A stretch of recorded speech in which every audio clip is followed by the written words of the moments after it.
नमस्कार, मैं हूं आपके साथ ज्योतिका। आइए रुक करते हैं फटाफट खबरों की ओर। सुप्रीम कोर्ट के जज जस्टिस बेला त्रिवेदी और जस्टिस एससी शर्मा की बेंच ने कहा कि वह कर्नाटक हाईकोर्ट के आदेश में हस्तक्षेप के लिए तैयार नहीं, इसलिए शिव कुमार की याचिका को खारिज किया जाता है, जिसमें उन्होंने अपने ऊपर आय से अधिक संपत्ति के कथित मामले में सीबीआई की ओर से दर्ज केस को रद्द करने की मांग की थी। बताया गया कि शिव कुमार ने मामले के भ्रष्टाचार रोकथाम अधिनियम के तहत दर्ज किए जाने पर आपत्ति जताई थी और सुप्रीम कोर्ट से जांच को खत्म करने की मांग की थी। हालांकि सर्वोच्च न्यायालय से उनकी याचिका खारिज कर दी है। अमेरिका के पूर्व राष्ट्रपति डोनाल्ड ट्रंप पर हुए जानलेवा हमले के बाद सीक्रेट सर्विस की महिला एजेंटों की भूमिका पर सवाल उठने लगे। दरअसल सोशल मीडिया पर कई वीडियोस तेजी से वायरल हो रहे। ट्रंप के ऊपर शनिवार को पेंसिल्वेनिया में जानलेवा हमला किया गया। वहां एक रैली को संबोधित कर रहे थे। इसी दौरान एक हमलावर ने दूर एक बिल्डिंग की छत से एक के बाद कई गोलियां चलाई। एक गोली डोनाल्ड ट्रंप को छूते हुए निकली, हालांकि वह बाल बच गए। ट्रंप तुरंत झुककर नीचे बैठे और इसके साथ ही उनकी सुरक्षा में लगी सीक्रेट सर्विस के एजेंट ने उन्हें घेर लिया। कुछ ही पल में जब ट्रंप को सीक्रेट सर्विस के एजेंट ने उठाया तो उनके चेहरे पर खून लगा दिखाई दे रहा था।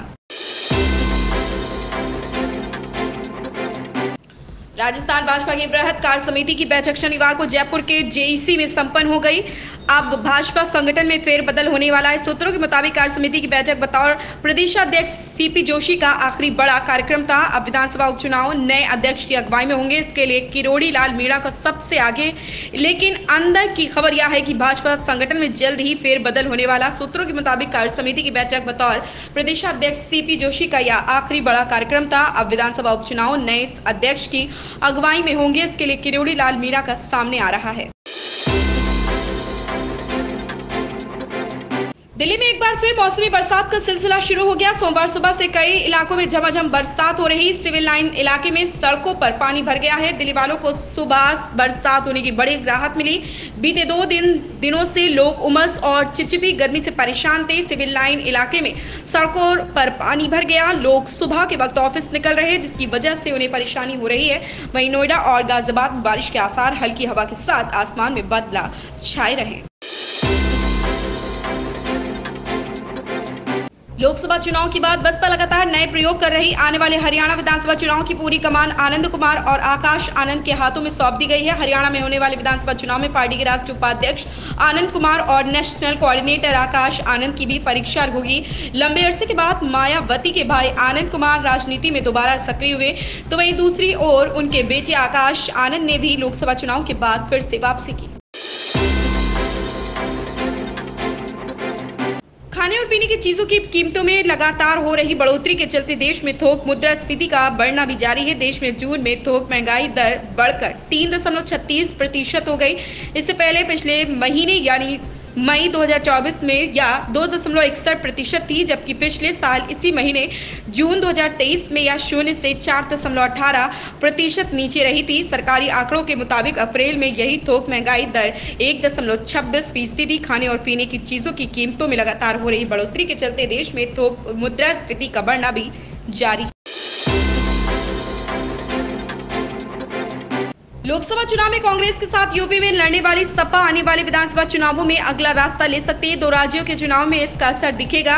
यही वजह है कि महाराष्ट्र में कार्यकर्ताओं से संवाद के दौरान सपा अध्यक्ष अखिलेश यादव ने कहा कि अगर हमें गठबंधन ने नजरअंदाज किया तो अकेले ही चुनाव मैदान में उतरेंगे। यहाँ बता दें कि अक्टूबर में महाराष्ट्र और हरियाणा में चुनाव होने हैं और इन दोनों ही राज्यों में सपा ने इंडिया गठबंधन के तहत सीटों पर दावा किया है। अमित शाह ने राज्य में बाढ़ की स्थिति के बारे में जानकारी ली। वहीं सभी मुख्यमंत्रियों ने मौजूदा स्थिति और अब तक उठाए गए कदमों के बारे में जानकारी दी। केंद्रीय गृह मंत्री अमित शाह ने सोमवार को असम, उत्तर प्रदेश और गुजरात के मुख्यमंत्री से बात कर तीनों राज्यों में बाढ़ और भारी बारिश के कारण उपजी स्थिति का जायजा लिया। साथ ही केंद्र की ओर से हर संभव मदद करने का आश्वासन दिया। सूत्रों ने बताया कि शाह ने असम के मुख्यमंत्री हिमंत बिस्वा शर्मा से टेलीफोन पर बातचीत की। इस दौरान उन्होंने इस राज्य में बाढ़ की स्थिति के बारे में जानकारी ली। भारत ने हाल ही में रोहित की कप्तानी में दक्षिण अफ्रीका को हराकर टी20 विश्व कप का खिताब जीता था और 11 साल का आईसीसी ट्रॉफी जीतने का सूखा समाप्त किया था। भारतीय कप्तान रोहित शर्मा टी20 विश्व कप में भारत को मिली खिताबी जीत के बाद अंतर्राष्ट्रीय टी20 से संन्यास की घोषणा कर चुके। रोहित ने कहा था कि वह भारत के लिए वनडे और टेस्ट में खेलते रहेंगे, लेकिन अब उन्होंने भविष्य को लेकर चुप्पी तोड़ी। गौरतलब है कि भारत ने हाल ही में रोहित की कप्तानी में दक्षिण अफ्रीका को हराकर टी20 विश्व कप का खिताब जीता था और 11 साल का आईसीसी ट्रॉफी जीतने का सूखा समाप्त किया था। अनंत अंबानी और राधिका मर्चेंट की शादी 12 जुलाई को हुई। इस जोड़े की शादी में शामिल होने के लिए दुनिया भर से कई नामचीन हस्तियां पहुंची। वहीं कई बॉलीवुड हस्तियों ने सोशल मीडिया के जरिए उन्हें शुभकामनाएं भी दी। दिग्गज अभिनेता और राजनेता शत्रुघ्न सिन्हा इस समारोह में शामिल नहीं हो पाए, फिर भी उन्होंने हाल ही में मुकेश अंबानी और नीता अंबानी को अपनी शुभकामनाएं देते अपने एक्स हैंडल पर एक लंबा नोट लिखा। शत्रुघ्न ने लिखा, यह कुल मिलाकर और सही मायने में रिकॉर्ड बनाने वाली और एक रिकॉर्ड तोड़ वाली शादी थी, क्योंकि देश और दुनिया भर की फिल्म, खेल, सामाजिक और राजनीतिक दुनिया की जानी मानी हस्तियां वहां मौजूद थी। उन्होंने आगे लिखा है, शानदार आयोजन का पूरा श्रेय नीता अंबानी, उनके पति और हमारे प्रिय मित्र मुकेश अंबानी और उनकी पूरी टीम को जाता है। इन खबरों में बस इतना ही। बने रहिए हमारे साथ।